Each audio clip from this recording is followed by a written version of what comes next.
सुप्रभात बच्चों। कक्षा चौथी, विषय हिंदी, उप विषय पाठ 1 अगर ये पल जाते यहीं ठहर, कविता, व्याख्यान 1 दोहराई। आज हम इस व्याख्यान में पाठ 1 की दोहराई करेंगे। सबसे पहले हम कविता का वाचन करते हुए बीच बीच में आए शब्दों के अर्थ तथा पंक्तियों के अर्थ को जानेंगे। तत्पश्चात हम कठिन शब्द, शब्दार्थ व भाषा ज्ञान जानेंगे। पाठ 1 अगर ये पल जाते यहीं ठहर, कविता भगवती प्रसाद द्विवेदी द्वारा रचित है। अब हम कविता का वाचन करते हैं। पर्वत, झरना, नदी, नहर, जीवन जाता यहीं ठहर। कवि कहता है कि ये पहाड़, झरने, नदियां, नहरें और ये जीवन काश यहीं ठहर जाता। कभी तितलियों के संग उड़ना, बुलबुल जैसा गाना, कभी फुदकती गोरैया से घुल मिल कर बतियाना। लग जाते पैरों में पर, ये पल जाते यहीं ठहर।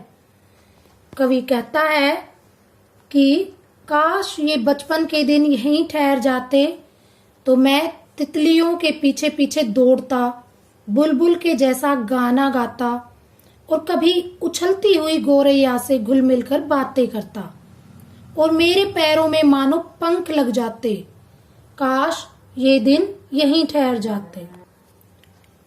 कभी पतंग लूटने को हुड़दंग दौड़ लगाना, आंधी में दौड़ दौड़ कर बगिया से आम चुराना, मगर लकड़ सुंगवा का डर, भरमाते क्षण यहीं ठहर। कभी पतंग लूटने को हुड़दंगी दौड़ लगाना। कवि कहता है कि कभी हम पतंग लूटने के लिए हुड़दंगी यानी कि उद्यमियों की तरह दौड़ लगाते। आंधी में दौड़ दौड़ कर बगिया से आम चुराना। कवि कहता है कि जब आंधी आती तो हम दौड़ कर जाते और बगिया से आम चुराने की कोशिश करते। मगर लकड़ सुंगवा का डर, भरमाते क्षण यहीं ठहर। लेकिन हमें लकड़ सुंगवा का डर भी रहता और भ्रम में डालने वाले ये क्षण काश यहीं ठहर जाते। जानबूझकर भीग भीग बारिश में खूब नहाना, इधर उछलना उधर फिसलना, बस ताले गिर जाना। बरसे मेघ छहर छहर, बरसाती दिन यहीं ठहर। कवि कहता है कि बरसात के दिनों में मैं जानबूझकर भीगता, बारिश में खूब नहाता, कभी इधर उछलता कभी उधर फिसलता और कई बार तो मैं अपना बस्ता लेकर ही गिर जाता था। बरसे मेघ छहर छहर, बरसाती दिन यहीं ठहर।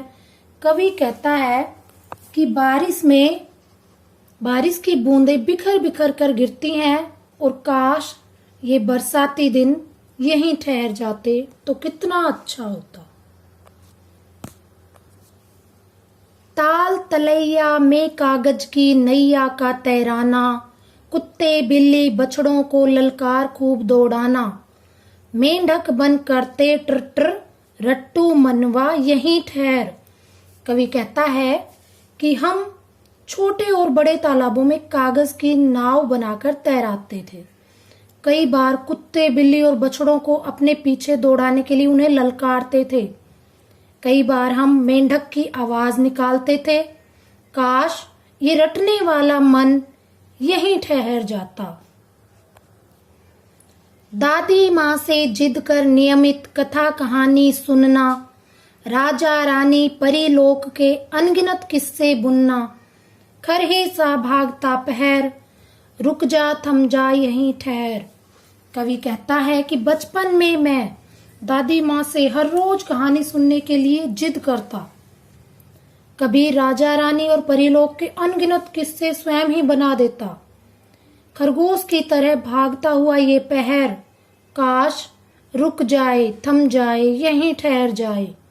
इस प्रकार बच्चों कवि अपने बचपन के दिनों के बारे में बता रहा है कि किस तरह से वो दादी माँ से कहानियां सुनता था।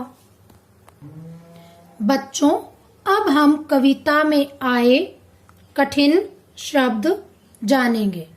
नंबर 1 पर्वत, नंबर 2 गोरैया, नंबर 3 हुड़दंगी, नंबर 4 आंधी। नंबर 5 लकड़ सुंघवा। नंबर 6 तलैया। नंबर 7 मेंढक। नंबर 8 नियमित। अब हम कविता में आए कुछ शब्दों के अर्थ जानते हैं। नंबर 1 पर्वत, इसका अर्थ है पहाड़। नंबर 2 संग, इसका अर्थ है साथ। नंबर 3 फुदकना, इसका अर्थ है उछलते हुए चलना। नंबर 4 बतियाना, इसका अर्थ है बातें करना। नंबर 5 हुड़दंग, इसका अर्थ है उधम। नंबर 6 भरमाना, इसका अर्थ है भ्रम में डालना। नंबर 7 छहर छहर, इसका अर्थ है बिखर बिखर कर। नंबर 8 ताल तलैया, इसका अर्थ है बड़े और छोटे तालाब। नंबर 9 नैया, इसका अर्थ है नाव। नंबर 10 नियमित, इसका अर्थ है नियम के अनुसार।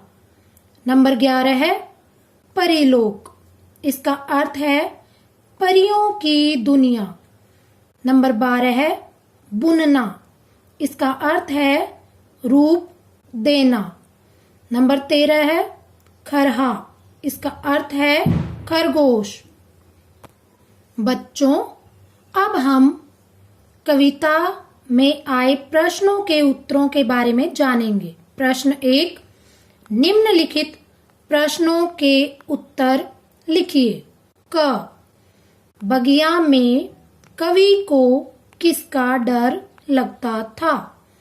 उत्तर है बगिया में कवि को लकड़ सुंघवा का डर लगता था।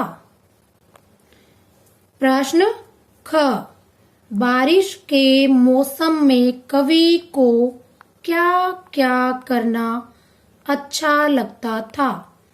उत्तर, बारिश के मौसम में कवि को नहाना, उछलना, फिसलना, बस्ता लेकर गिर जाना अच्छा लगता था। ग, कवि कविता में बचपन के किन क्षणों को ठहरने को कह रहा है? उत्तर, कवि कविता में पैरों में पर लगने, पतंग लूटने की हुड़दंगी दौड़, बरसाती दिन, रट्टू मन और खरगोश की तरह भागते पैर को ठहरने को कह रहा है।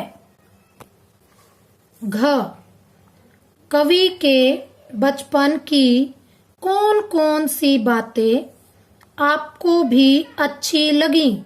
उत्तर, कवि का तितलियों संग उड़ना, बारिश में नहाना, पतंग लूटना, कागज की नाव बनाना, मेंढक की आवाज निकालना, ये बातें हमें अच्छी लगी। प्रश्न 2, दिए गए अनेकार्थक शब्दों के दो दो अर्थ लिखकर वाक्य बनाएं। तो बच्चों, यहाँ पर आपको एक शब्द दिया है अनेकार्थक शब्द, इसके आपको पहले दो अर्थ बताने हैं, फिर इसके 2 वाक्य बनाने हैं। मगर, मगर का अर्थ है परंतु। वाक्य है राम ईमानदार है मगर वह गरीब है। दूसरा अर्थ है मगरमच्छ। वाक्य है मगर पानी में रहता है। ख, पर, अर्थ है ऊपर। वाक्य है मेज पर पुस्तक रखी है। दूसरा अर्थ है पंख। वाक्य है मोर के पंख बहुत सुंदर होते हैं। ग, आम, अर्थ है साधारण। वाक्य है वह एक आम आदमी है। दूसरा अर्थ है एक फल। वाक्य है आम रसीला है। बच्चों, अब आपको प्रदत्त कार्य में कुछ प्रश्न दिए जा रहे हैं जिन्हें आपको अपनी कॉपी में सुंदर लेख में लिखना है। प्रश्न 1 में आपको 2 प्रश्न क और ख दिए जा रहे हैं जिनका उत्तर आपको अपनी कॉपी में लिखना है। प्रश्न 2 में नीचे दी गई पंक्ति में जो पर्यायवाची नहीं है उन्हें कोष्ठक में दर्शाना है जो पर्यायवाची नहीं है। बच्चों, प्रश्न 3 में आपको वाक्यांश के लिए एक शब्द लिखना है और प्रश्न 4 में कुछ शब्द दिए हैं जिनके अर्थ आपको लिखने हैं। धन्यवाद।